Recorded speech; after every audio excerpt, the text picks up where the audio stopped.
All right, here's video 2 for April 2nd. It's actually not April 2nd, it's Friday. And we're dealing with Chapter 26, Chi-Square Tests of Independence. We were doing this Chi-Square Test of Independence on motion sickness and where you sit on a bus. So we were on step 2. We had just written the null and alternative hypotheses. Now we're going to check the conditions. And the conditions, it does say that it is a random sample. So condition 1, it is stated as a random sample. Condition 2, we can assume that, well, let's see, how many people did they ask actually? That would be 193 plus 1.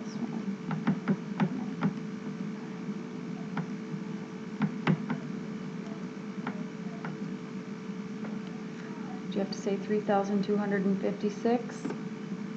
I just added all of those up.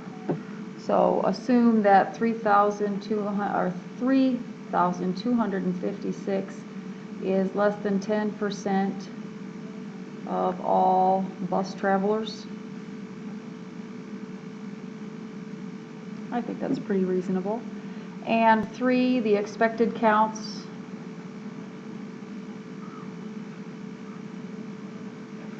all greater than 5, which we have our expected table written right here. They're all greater than 5, so that's obvious. You have to make sure you write that down.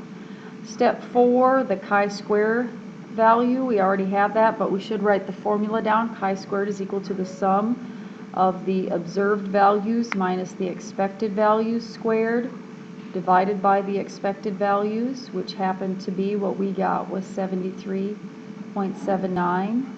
The probability, well, we have degrees of freedom, is 2. The probability that chi-squared is greater than 73.79 happens to be approximately 0. There's our p-value. We want to compare that to alpha. So the alpha level is 0.05. That is definitely less than.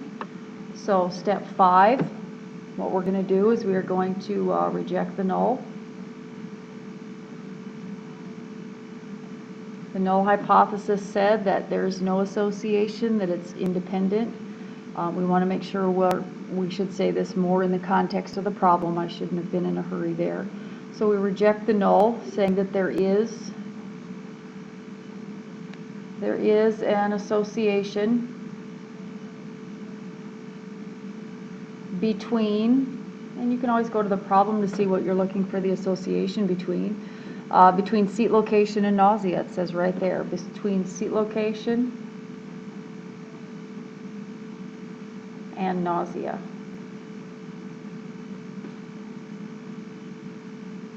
All right, so that's the end of the notes. Now you need to listen a little bit carefully to the directions here.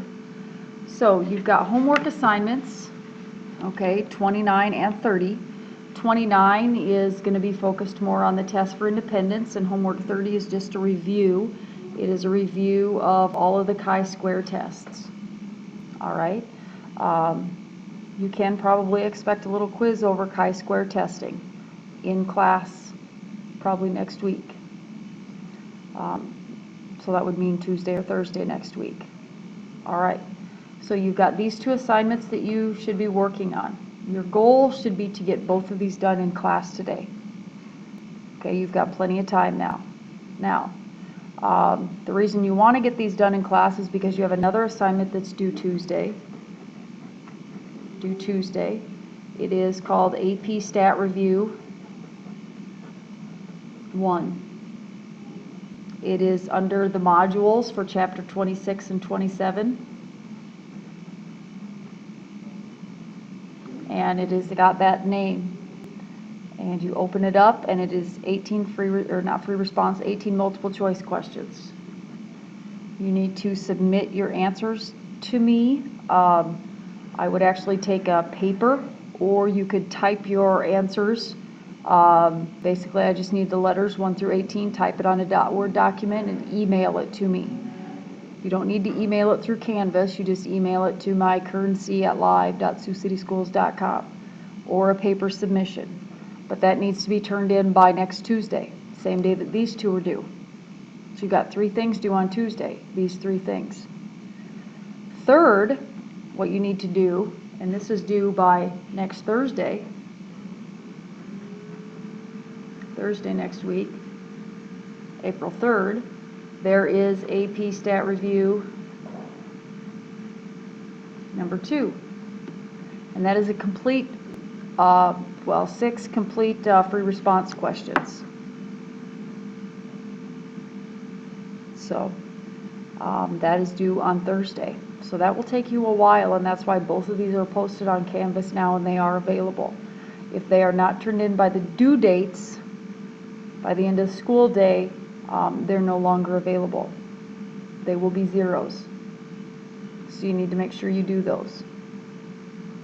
All right, so you have plenty to work on. Those of you taking the Iowa assessments now,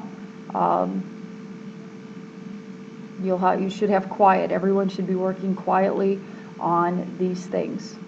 So, thank you very much.